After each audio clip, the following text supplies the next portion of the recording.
So I have two personalities. Technically no, but for the sake of this video, I have two personalities, okay?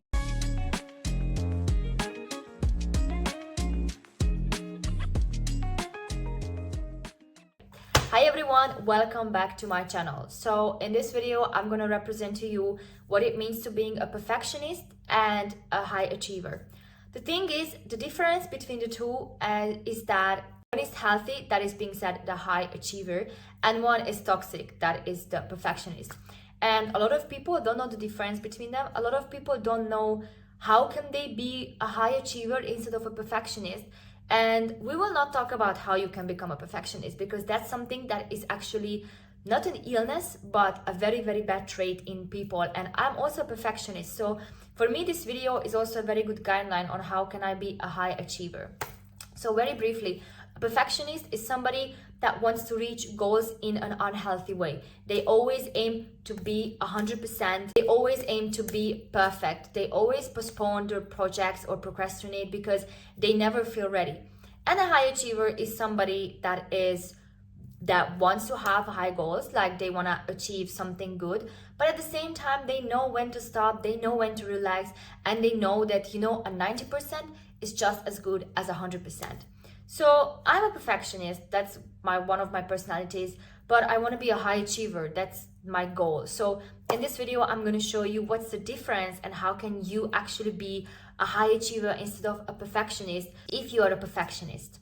So the first thing is just please realize that if you are going to live your life like this, it's going to be brutal. So I talk from experience, okay, because I'm a perfectionist, right? I go to school, I have a job, I have a relationship. I'm a perfectionist and I have a YouTube channel. So I always want to achieve more and more and more. And my life is not brutal yet because I'm still very young, but at the same time, later on, my life is going to be brutal if I'm going to keep living my life like this.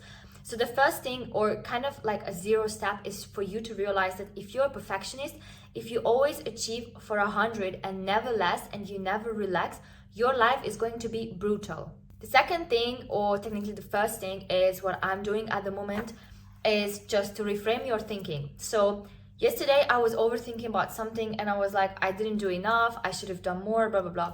And I thought to myself, wait, I need to reframe my thinking. And instead of thinking like I should have done more, I was thinking, I did enough.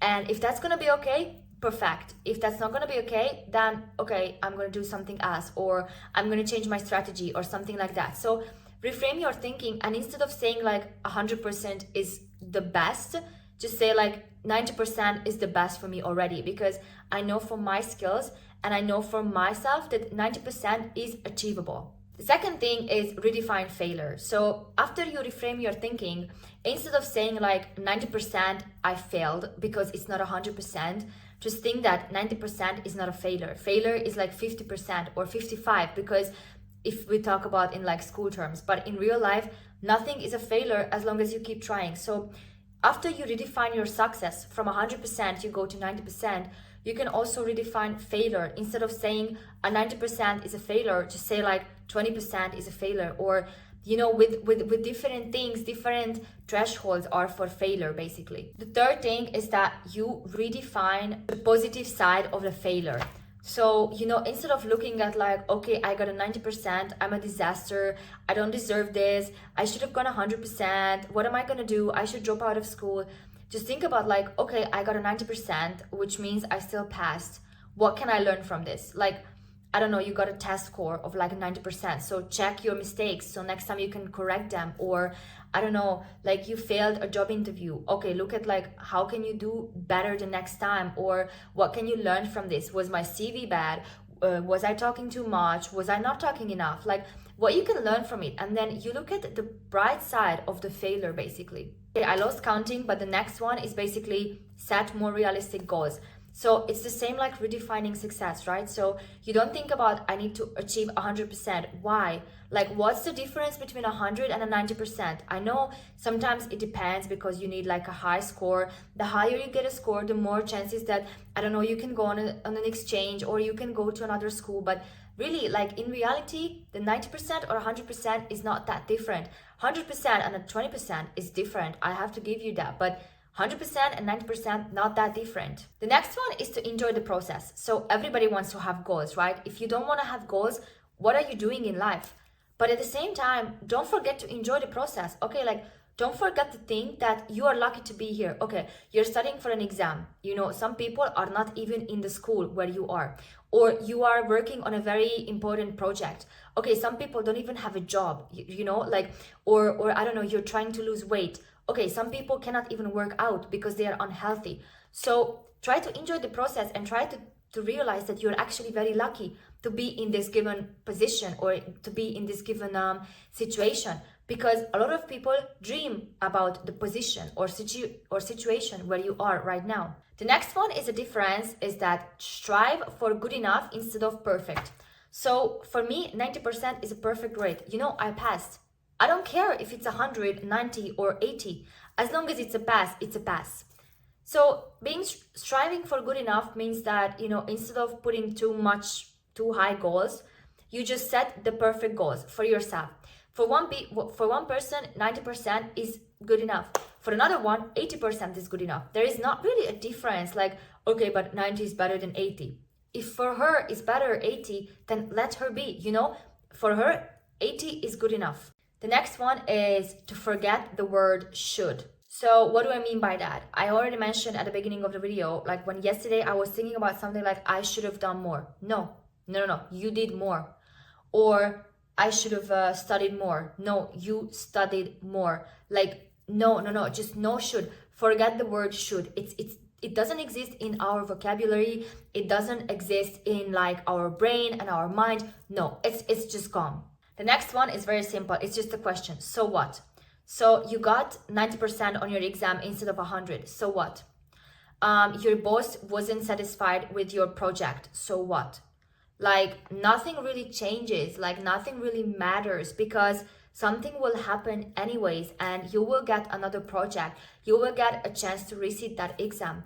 So really, what is the really big deal here? You know, like I'm just curious, what is the really big deal here? The next one is my favorite. It's basically how much it's gonna matter in 5 months. For example, the project. Okay, even if you lose your job, you can find another job in 5 months. Or if you have to resit your exam, okay, you resit in 2 months and then you pass and then you're happy. So in 5 months, I'm not even gonna remember this overthinking that I did yesterday because it was so useless. So why would I spend so much time worrying about that, you know? It makes no sense. The next one is also my favorite. It says like, do things your own way and not in the right way. Because there are a lot of things in life like which is a right way, but they are not like standardized. What I mean by that is, for example, I want to buy a house and you want to buy a house. Okay, so my way of buying a house is, I don't know, today I invest in stocks or bonds and I'm gonna wait until, you know, they're gonna pay off and then I'm gonna buy a house. Your way is, I don't know, going to the casino every day and gambling. And there is a third person whose way is to take up a loan and buy a house. So how would you define the right way? There is no right way. If I want to do it my way, maybe I'm gonna get a house in like, I don't know, two weeks because the bonds are so good. Or I'm gonna get a house in like 20 years because the bonds are so bad. Maybe you're gonna win like tomorrow a big money, I don't know, fingers crossed. Or you will never win. And you know, maybe this person takes up a loan, but they lose their job and they cannot pay back. So what is really the right way? There is no right way. That is your way and your way is good. Do you reach your goal? Yes, then it's a good way. Do you not reach your goal? Then change your way. But don't think about if this is a good or right way. Just think about your way. And actually that was my last point, so I should have concluded with that. But the thing is, you understand the differences and you understand how you can reframe your thinking or how you can change your goals so you can be a high achiever instead of a perfectionist. You can relax, you have happy life, you are spending a lot of time with your family, or you want to work 24/7, you want to study 24/7, have no friends, have no family, have no goals other than just, I don't know, a check from the bank, or like 100% on your paper.